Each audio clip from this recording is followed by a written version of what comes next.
Hello, everybody, and welcome back to the Wilton Report, which is Princeton and the Greater Princeton's only real estate podcast. If you're not a subscriber, please hit the subscribe button. And for today's episode, it is part 2 of getting your MBA in the Princeton real estate market. Stay tuned.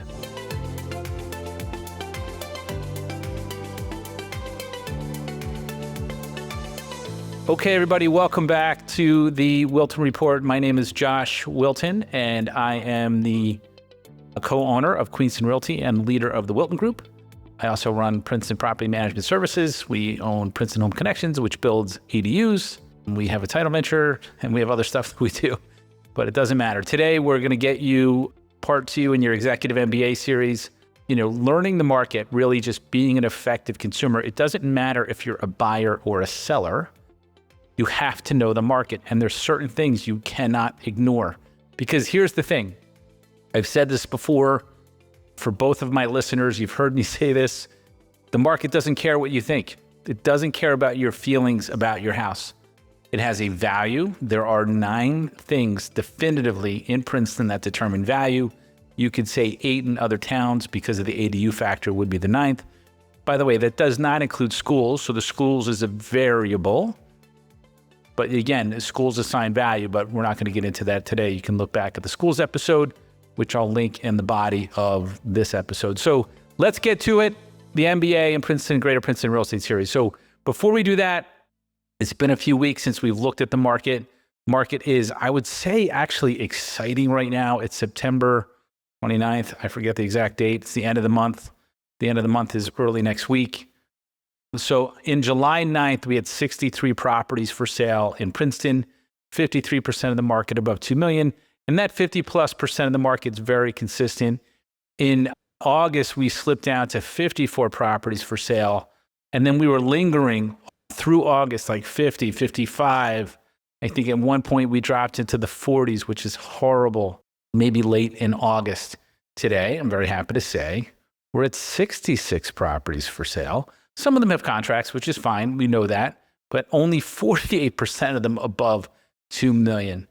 So let's take a look and just do a quick breakdown of that market. Next week when we come back, we'll do West Windsor, Plainsboro, and some of these surrounding towns. Montgomery is scintillating right now. A lot to talk about there. So 25 of the 66 properties, or 37%, of the standing inventory has had a price reduction or price improvement. The price was improved. Seems like a pretty good amount, right? Does that mean the sky is falling and the market's declining? No. That means these sellers overpriced their houses in comparison to the 8 to 9 things that define market value, which is why we're talking about what we're talking about, albeit in bite-sized pieces. 5 homes of the 66 have been on since 2024. Interestingly, of those 5, only 2 have reduced and 1 increased their price. I guess they don't want to sell because, after 9 months of not selling, what do? You raise your price. Whatever. Not one of our customers. 24 of the 66 have been on since before July, which includes the 5 that I just talked about. So just about a third of the market has been on the market since before July.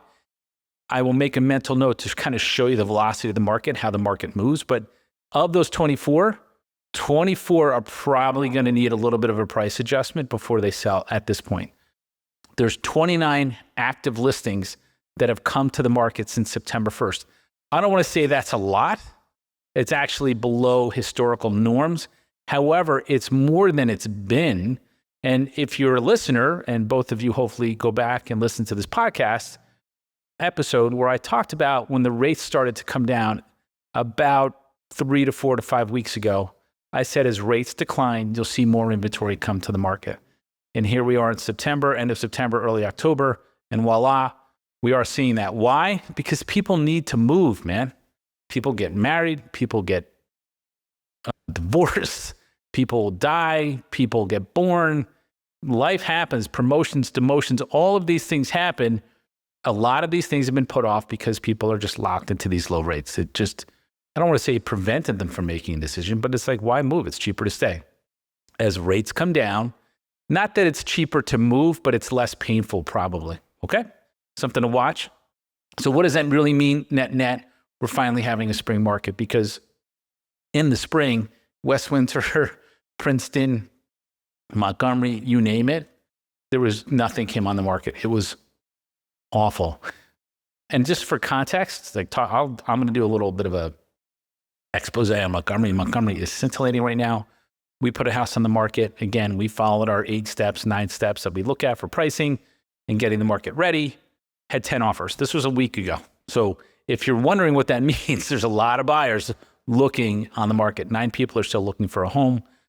And again, so, there's 8 to 9 factors that indicate what a house is going to sell for. If you want to know what they are, you can hire us as your agent. If you don't, then you're going to lose to us and our customers. So last time we were here, and it's been a couple of weeks, we talked about how to establish where a house is going to sell, whether it's up or down, meaning are you going to have to bid up, or should the price come down, or should it stay the same? You have to be able to know that almost to the dollar to be effective in this market. And we talked about the concept of like-kind houses, location and other. And again, a colonial buyer, someone who's looking for an 8-room, a 4-bedroom, 2.5 bath, colonial, probably is not going to buy Cape Cod. Maybe in Princeton, because the Princeton housing market's so eclectic. But if I'm a colonial buyer in Montgomery, or I'm a colonial buyer in West Windsor or Plainsboro, I am not going to buy a split, and I'm not going to buy a Cape Cod. I'm just not. Those people want a colonial. They want what they want. So again, we talked about picking the subject properties. We talked style. We talked some pricing strategy.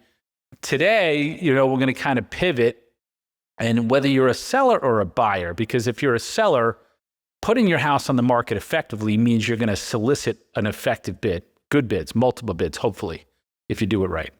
As a buyer, right, when you're looking at the property, you want to create a winning bid. You don't want to create a bid. You want to create a winning bid. And again, we do have buyers who make offers. So they're like, if I get it for this, that's fine. Above that, just for me, my mom with the steps, which is an actual customer that I have right now, it doesn't make sense to me above this number, which is fine.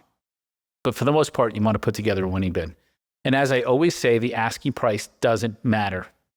It doesn't matter. If it goes up, it goes up. It's to what number it goes to and why. If it's going to come down, why? And then how do you effectively communicate that to the buyer or the seller, if you're the buyer's agent, to negotiate the deal?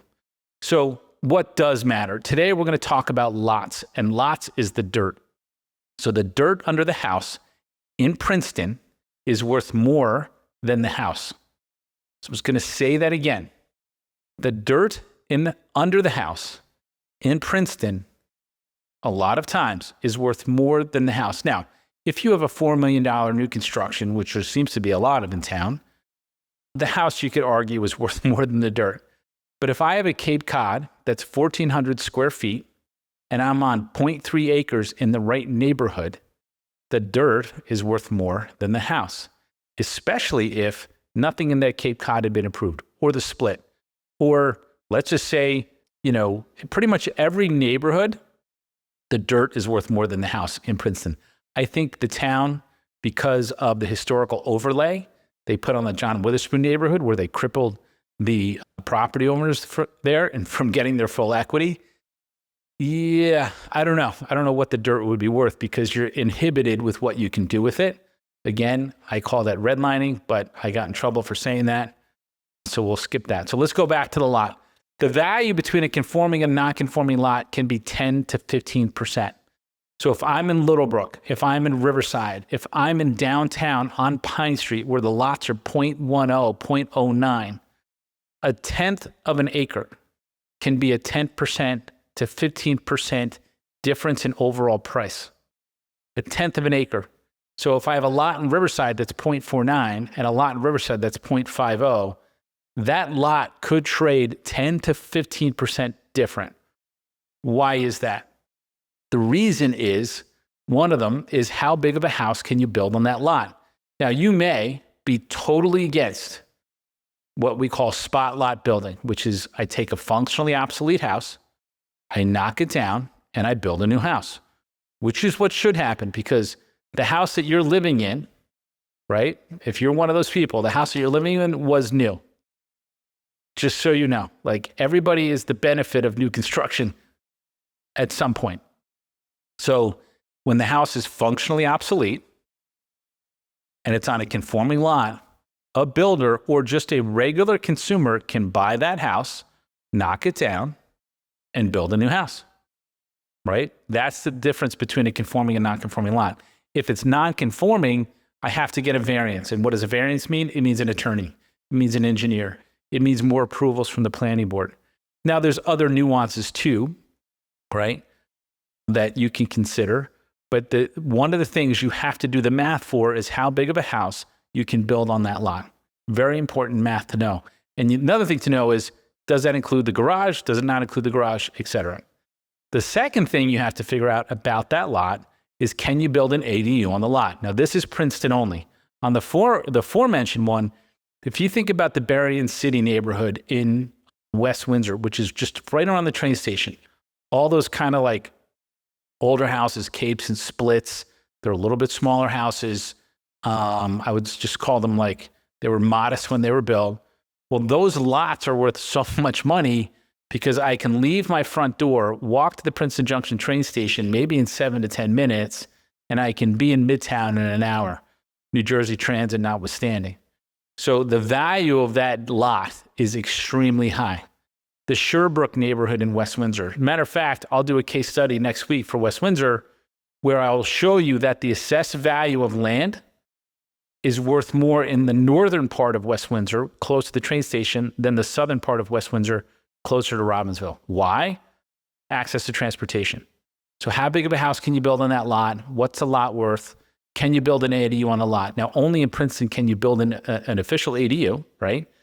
But again, if someone can build an ADU on that lot, it's going to be worth more money to them because they want to build it. And you may say, I hate ADUs, fine, don't care, don't want to build it. The market doesn't care. You still have to bid to that use, right? So you have to look at it. Can you build it? Where can you build it? Et cetera, et cetera. So this is an actual analysis that we did. I'm not going to give you the address or the starting price. If you want our full analysis, you can hire us as your agent. However, before we bid, and the house, just so you know, the subject property was 1,482 square feet. That's how big it was. It was a very small house. It was in the Littlebrook neighborhood. Okay, I'll give you that much. We figured out pre-bid for the buyer, that the buyer could build a 2,830 square foot house on that lot, right? And if you're listening to this on Spotify, I'll talk you through it. If you're looking at this on YouTube, the pink is where we told him to bid, right? And the 872 wasn't where it started. It's this house started in the 700,000 range. So it started in the 700,000 range. We told him to bid to 905 to 912. One of the driving factors was 2,830 square foot build, walk to town, walk to high school, walk to the elementary school, number one rated elementary school in Princeton. You have to factor that. Walk to the middle school, walk to the shopping center. All of those things, and access to job was good for the buyer as well. So when you factor all of those things in, which was hot, this house had 12 offers. My buyer had the winning bid. And when it closed, people were like, well, how did you know? I figured out how big of a house you could build, right? And I figured out what that house was worth after he built it, right? So I did the math for the build before this guy bid. This was all done pre-bid. So what does this mean? It means you have to know what the lot is worth. What can you do with the dirt under the existing house? There's very few raw lots in Princeton. It's what can you do with the dirt under the existing house? Can you make two houses out of it? Right? Can you make a house in an ADU? Can you add on to the existing house? If you can, how big can you add on? How expensive is it to build per square foot, which is $280 to $325? I'd say that's rough. And then you factor in where that house will sell post-renovation. Will the buyer have equity when they're ready to sell? So these are all things that matter when you're looking at the lot. I figured we'd focus on the dirt today. Next week, we'll just keep going down the MBA series. I'll also do a jump in Montgomery and West Windsor. because those markets are they're super exciting, super busy. That's it for this week's episode, everybody. Thank you for tuning in. As always, I appreciate it. If you haven't subscribed yet to this podcast, either on YouTube or Spotify or wherever you listen, please hit the subscribe button. And if you know anybody looking to buy or sell in the market area of Princeton, Greater Princeton, obviously, please feel free to share the podcast with them. Hopefully it can help, and they can always reach out to us if they have any questions. Thanks, everybody. See you next time.